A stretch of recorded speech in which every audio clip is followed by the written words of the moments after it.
Assalamualaikum warahmatullahi wabarakatuh teman-teman semuanya. Kali ini yang akan kita bahas adalah tentang wasiat dan hibah dalam Islam. Setelah kemarin kita sudah membahas tentang waris, maka sekarang kita akan membahas dua contoh perpindahan harta dari seseorang kepada orang lain, yang mana ini masih berkaitan dengan harta peninggalan seseorang dalam bentuk wasiat dan juga hibah. Nah, apa itu wasiat? Wasiat ini berasal dari kata waso, yang mana berarti menyampaikan atau memberikan pesan atau pengampuan. Pengampuan di sini adalah hak gitu ya. Jadi hak untuk mengampu sesuatu, entah itu sesuatu yang bersifat maliyah maupun yang bersifat manfaat. Secara definitif, para ulama memberikan banyak sekali pengertian mengenai wasiat itu sendiri.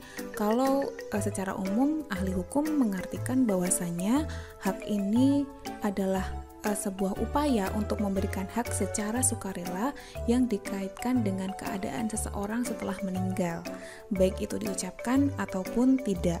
Meskipun dalam definisi secara rinci, para ulama memiliki beberapa batasan-batasan, kayak misalnya Imam Syafi'i memang mensyaratkan adanya pemberian setelah adanya kematian, kemudian Imam Hambali juga memberikan definisi tambahan, yaitu berupa sesuatu yang sifatnya adalah pemberian manfaat atau pemberian harta. Kemudian Imam Maliki juga memberikan definisi dengan menambahkan kadar sepertiga. Jadi memang secara umum adalah pemberian hak secara sukarela, namun dengan menimbang adanya pemberian setelah meninggal, kemudian adanya kadar sepertiga, dan juga barang yang diberikan itu adalah sesuatu yang memberikan manfaat ataupun memiliki nilai harta. Lalu ketika kita menjelaskan tentang wasiat ini, otomatis muncul nih ada kata hibah juga nanti. Nah, sebenarnya apa bedanya keduanya? Secara umum wasiat dan hibah ini berbeda karena wasiat dilaksanakan setelah kematian, sedangkan hibah dilaksanakan semasa masih hidup. Jadi tidak perlu menunggu mati, hibah bisa langsung diberikan, sedangkan wasiat hanya berlaku ketika si pewasiat sudah meninggal. Sumber hukum wasiat apa aja? Nah, di sini kita menemukan dalil yang sangat populer yang dikatakan sebagai sumber hukum wasiat, yaitu di surat Al-Baqarah ayat 180, yang mana berbunyi kutiba alaikum idza hadara ahadakumul maut in taraka khairal wasiyah lil walidaini wal aqrabina bil ma'ruf haqqan 'alal muttaqin. Jadi ayat ini menjelaskan tentang bagaimana seseorang itu diminta untuk membuat wasiat kepada bapak ibu dan juga karib kerabat sebelum beliau meninggal gitu loh. Karena ini apa fungsinya? Nah, itu kan yang akan kita bahas secara lebih dalam. Bahwasanya catatan dari para ulama, ayat ini telah turun sebelum adanya ayat waris gitu loh. Jadi begitu ayat waris itu turun, maka ayat ini ada yang berpendapat menasah wasiat. Jadi kalau sudah ada pembagian waris mewarisi, jadi sudah tidak ada wasiat. Ini pendapat salah satu. Kemudian salah yang lain atau beberapa ulama juga berpendapat tidak seperti itu. Wasiat masih berlaku karena tujuan dari adanya peninggalan harta waris setelah meninggal itu adalah tidak meninggalkan golongan ahli waris ataupun kerabat itu dalam keadaan miskin. Maka bisa jadi jalur yang ditempuhi itu tidak hanya dari jalur mewarisi tapi juga jalur wasiat. Kemudian implikasi yang lain nih dari adanya pemahaman tersebut, akhirnya waris dan wasiat ini menjadi sesuatu yang diperdebatkan gitu. Harusnya siapa aja orang yang diberikan wasiat, apakah memang di luar ahli waris atau memang bisa juga kepada kerabat. Nah, ini yang menjadi perbedaan pendapat di antara para ulama gitu loh. Memang ada hadis yang secara jelas menyebutkan bahwasanya innallaha qad a'ta kulla dzi haqqin haqqahu fala wasiyata liwarithin. Jadi memang hadis ini jelas menyebutkan bahwasanya tidak ada wasiat bagi ahli waris. Namun dalam perkembangannya tetap ada yang mengembangkan wasiat itu memang diperbolehkan kepada ahli waris jikalau memang itu sangat mendesak atau sangat dibutuhkan, karena memang kasuistik seperti yang saya bilang, kasuistik waris dan juga wasiat mungkin itu berbeda antara satu keluarga dengan keluarga yang lain, kasus satu dengan kasus yang lain itu sangat berbeda. Dan juga ijma ulama akhirnya menyepakati bahwasanya hukum wasiat ini mubah dan tidak ada riwayat dari ulama yang melarang akan adanya wasiat. Yang menjadi perdebatan adalah kepada siapa wasiat ini diberikan. Oke, sekarang kita beranjak kepada rukun wasiat, yang mana rukun wasiat ini ada 4 yang harus dipenuhi. Yang pertama adalah pewasiat, yaitu orang yang melakukan wasiat. Di sini seperti syarat-syarat pada umumnya, wasiat atau si orang yang memberikan wasiat itu hendaknya adalah seseorang yang berakal, kemudian balik dan juga mumayyiz. Meskipun ada pendapat dari Said Sabiq yang menyebutkan bahwasanya boleh kok kalau misalnya beliau itu masih belum mumayyiz gitu kan, atau belum balik, tapi si pewasiat ini tahu betul dengan apa yang dia ucapkan. Kemudian undang-undang kita pun juga mengakui bahwasannya seseorang bisa melakukan wasiat ketika sudah di atas umur 21 tahun, karena umur 21 dianggap sebagai kedewasaan seseorang. Kemudian syarat yang kedua atau rukun yang kedua ini adalah mengenai penerima wasiat. Nah, mengenai penerima wasiat ini, para ulama menyepakati bahwasanya bukan ahli waris gitu loh yang menjadi pewasiat. Nah, berarti secara pendapat mayoritas wasiat itu memang tidak diperuntukkan kepada ahli waris, karena mereka mungkin sudah mendapatkan sudah mendapatkan bagian dari ahli waris gitu ya mungkin. Kemudian yang ketiga adalah barang yang diwasiatkan. Mengenai barang yang diwasiatkan ini, para ulama mensyaratkan adanya harta yang diwasiatkan itu memang benar-benar sesuatu yang bisa dimiliki, bukan yang masih menjadi milik orang lain atau masih dalam kondisi yang digadaikan misalnya. Jadi kan belum sesuatu yang dimiliki secara penuh. Nah, tapi kalau kita mau mewasiatkan kepada orang lain, itu adalah sesuatu yang sifatnya kepemilikan secara penuh, baik itu secara maliyah maupun manfaat ya. Jadi kadang-kadang nggak harus harta, tapi bisa jadi kemanfaatan, misalnya panenan lahan A misalnya. Jadi itu juga bisa menjadi sesuatu yang diwasiatkan. Kemudian kalimat wasiat di sini hanya disebutkan bahwasannya ya pada bisa juga melalui tertulis ataupun bilisan gitu kan ya. Namun yang terpenting adalah adanya batasan maksimal, yaitu 1/3 dari harta peninggalan yang diwasiatkan kepada beberapa orang tertentu tadi. Jadi tidak boleh melebihi kadar 1/3. Nah, ini ternyata demi apa sih gitu ya? Ternyata adalah demi kepentingan ahli waris yang ditinggalkan. Jadi kalau misalnya punya ahli waris yang banyak, itu Islam memberikan batasan nih, jangan sampai seseorang itu dolim terhadap ahli warisnya dengan memberikan seluruh hartanya kepada orang yang mungkin masih jauh atau mungkin buat wakaf misalnya. Tapi kan itu juga tidak baik jika diwakafkan semua hartanya sedangkan anak keturunannya terlunta-lunta dalam kemiskinan. Ini yang hadisnya adalah athuluthu wa thuluthu kasir. Jadi 1/3 itu sudah sangat banyak gitu loh. Sesungguhnya kamu itu lebih baik meninggalkan ahli warismu dalam keadaan kaya, itu lebih baik daripada meninggalkan mereka dalam kondisi yang kekurangan. Ini sudah jelas ya hadisnya, dan inilah yang menjadi prinsip yang harus dipegang, bahwasanya perpindahan atau pemberian harta peninggalan itu tidak lain tidak bukan adalah untuk meninggalkan generasi dalam kondisi yang cukup. Mengenai bentuk-bentuk wasiat ini ada banyak sekali, namun saya mengambil yang secara dari beberapa definisi gitu ya. Kemudian di sini ada 3 macam wasiat. Wasiat yang pertama adalah wasiat mutlak, yang mana ini adalah wasiat yang pada umumnya ya, jadi tidak ada cara-cara, tidak ada ketentuan-ketentuan. Yang penting sudah dikasih tahu bahwasanya ini adalah akan saya berikan kepada A setelah meninggal dan kadarnya sekian gitu ya. Itu wasiat mutlak. Kemudian yang kedua adalah wasiat bersyarat.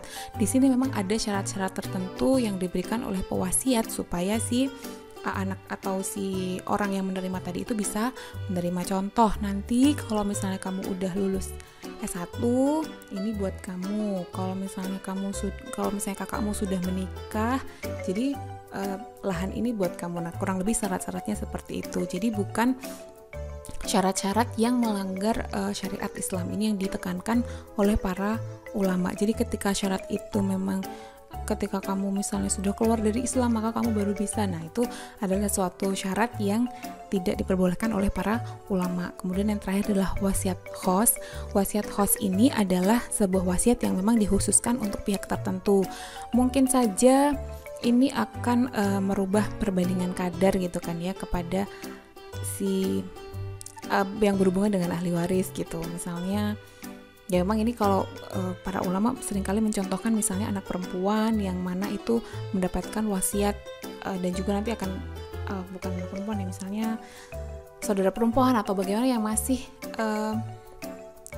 ini saya juga bingung nih, kok kayaknya para ulama tidak konsisten antara tidak memperbolehkan ahli waris dan tidak untuk mendapatkan wasiat gitu. Tapi kalau memang itu merubah kadar yang seharusnya akhirnya misalnya harus mendapat 2/3 setengah misalnya, tapi karena dapat wasiat akhirnya dia mendapatkan lebih, maka para ulama memberikan solusi untuk mengambil bagian yang terendah gitu ya, karena prinsipnya ahli waris memang tidak diperbolehkan untuk menerima wasiat. Bentuk lain nih dari wasiat, tadi saya bilang dari beberapa segi itu banyak banget, tapi saya mengambil 2 yang ini adalah berdasarkan bagaimana wasiat itu dibuat. Ini ada 2 macam, yaitu ada wasiat ikhtiariyah dan wasiat wajibah. Inilah yang akan menjadi permasalahan baru yang bisa kita diskusikan. Yang mana wasiat ikhtiariyah ini adalah wasiat yang memang dibuat secara kehendak si pewasiat untuk membuat sebelum meninggal gitu, dengan prinsip-prinsip hukum yang ada.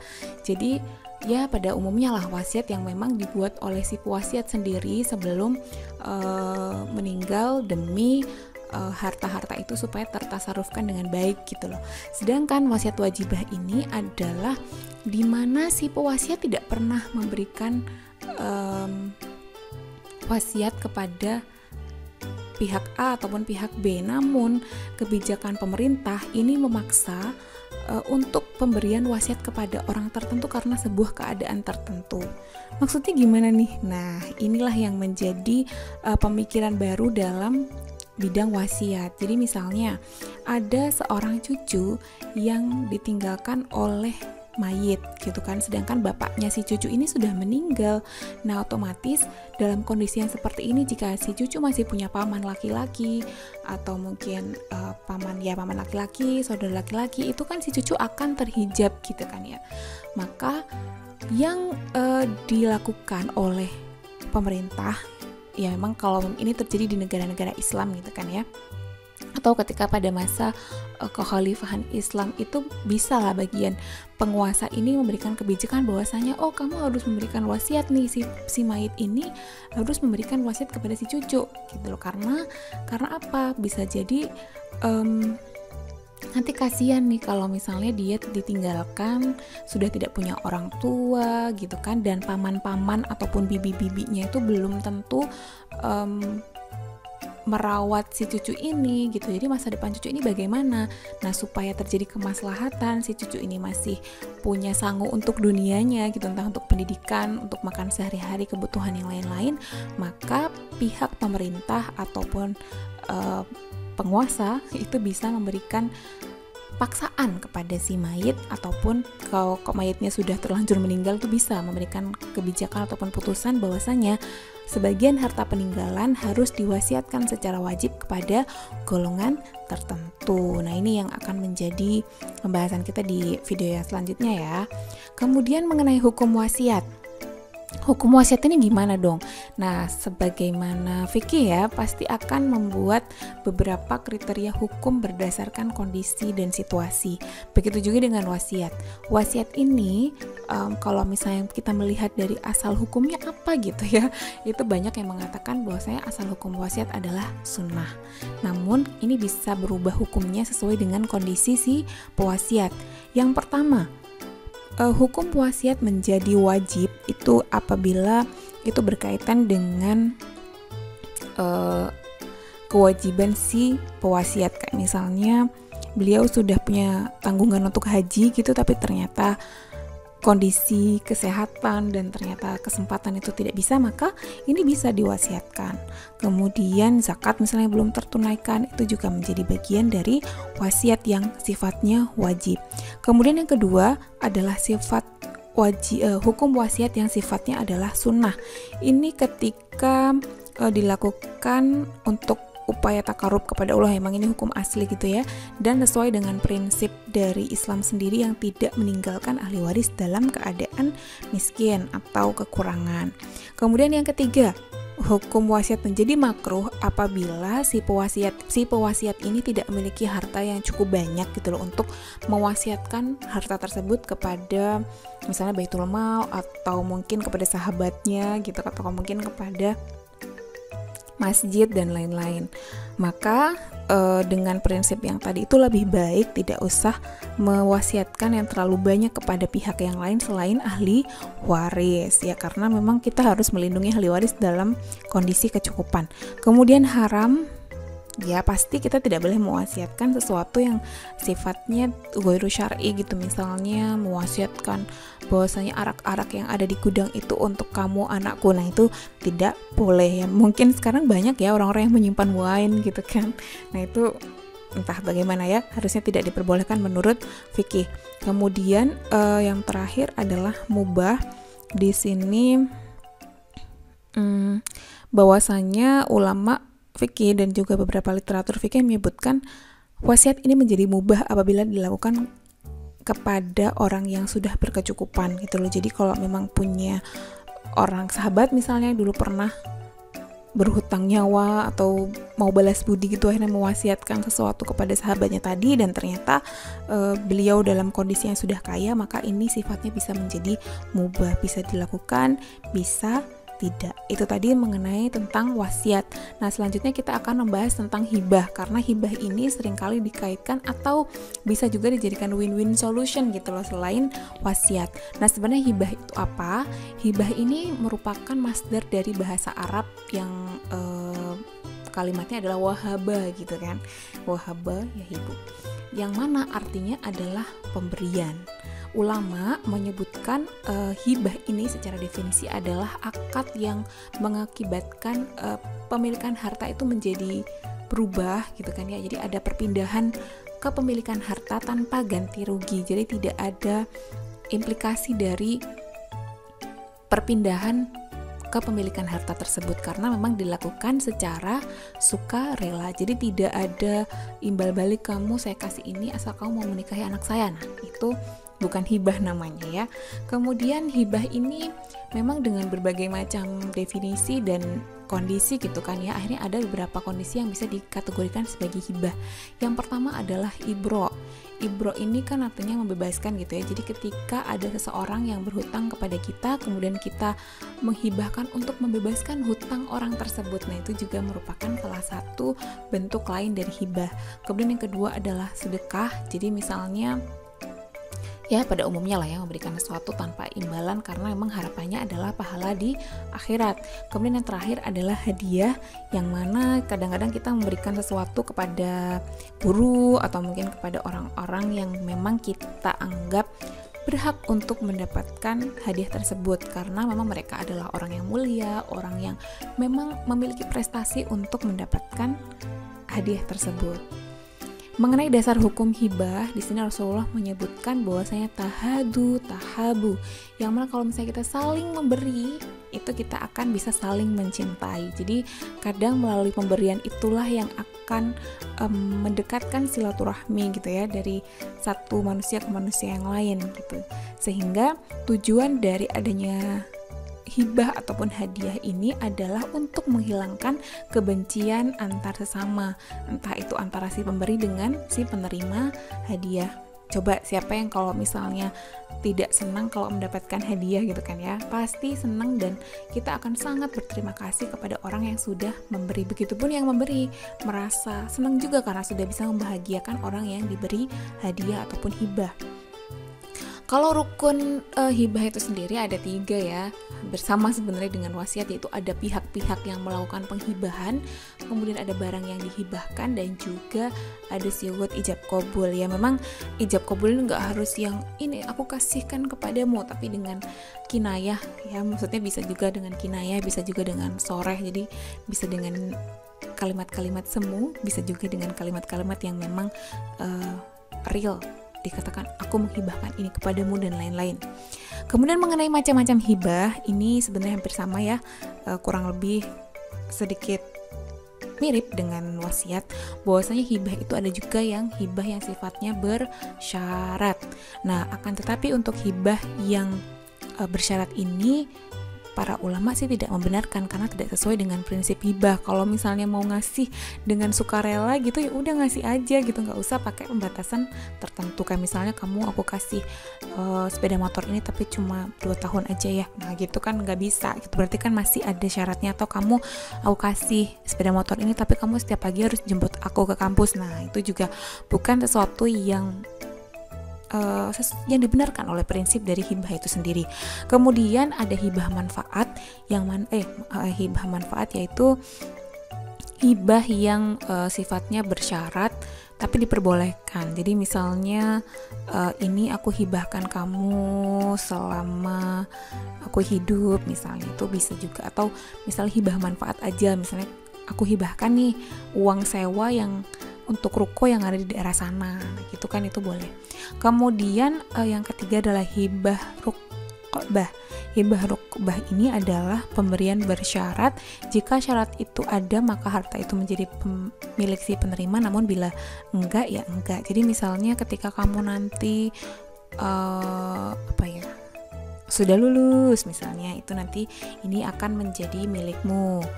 Kalau belum lulus ya belum, jadi itu kayak ya semacam ya tadi mungkin kita bagian dari hadiah itu ya. Kalau misalnya ada syarat itu terpenuhi, maka itu akan berpindah langsung kepada si penerima hibah.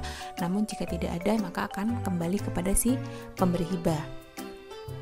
Itu tadi mengenai wasiat dan juga hibah, yang mana wasiat dan hibah ini adalah 2 opsi yang bisa ditempuh oleh seseorang ketika ingin memindahkan harta peninggalannya, khususnya bagi orang-orang yang mau meninggal gitu kan, misalnya, itu bisa melalui 2 item ini. Hibah yang mana mungkin untuk mengantisipasi adanya konflik, juga untuk memudahkan administrasi secara surat menyurat, maka dilakukanlah hibah. Jadi memang diberikan sebelum si pewaris tadi itu meninggal. Kemudian bisa juga ditempuh melalui wasiat, yang mana wasiat ini memang sesuatu yang disunahkan. Bahkan kata kutiba itu tadi yang masih menjadi perdebatan, apakah ini sifatnya wajib atau memang itu sesuatu yang dianjurkan saja oleh Islam. Mau mewasiatkan untuk masjid, mau mewasiatkan untuk madrasah misalnya, atau untuk orang-orang yang memang dulu pernah berjasa kepada si pewaris. Demikian, semoga dimengerti oleh teman-teman semuanya. Kalau ada pertanyaan silahkan ditanyakan di kolom komentar. Terima kasih. Wassalamualaikum warahmatullahi wabarakatuh.